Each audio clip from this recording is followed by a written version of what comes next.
Sveiki visi, sveikinuos už Jeep Grand Cherokee automobilio vairo.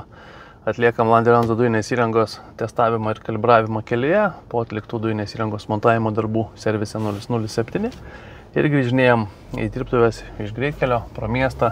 Visais diapazonais išbandė automobilį. Tai automobilis, kaip ir minėjau, Jeep Grand Cherokee 2019 metų, 3,6. Šį kartą paprasta, ne Trailhawk komplektacija, bet automobilis iš tikrųjų labai tvarkingas, nedidelė rida, puikiai važiuojantis tiek benzinu, tiek dujomis.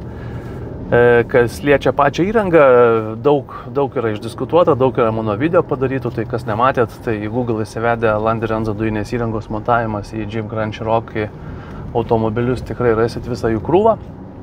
Čia, aišku, prie šio video taipogi pridėsiu nuorodą ir papasakosiu biškį plačiau apie pačius komponentus bei apie variklio skyrių, bet, kaip minėjau, Landerenzo sistema, 80 litrų dujų balionas atsarginio rato vietoje ir automobilis važiuoja puikiai, be jokių tenai pasmūgiavimų, patrukčiojimų, kaip ten 3.6.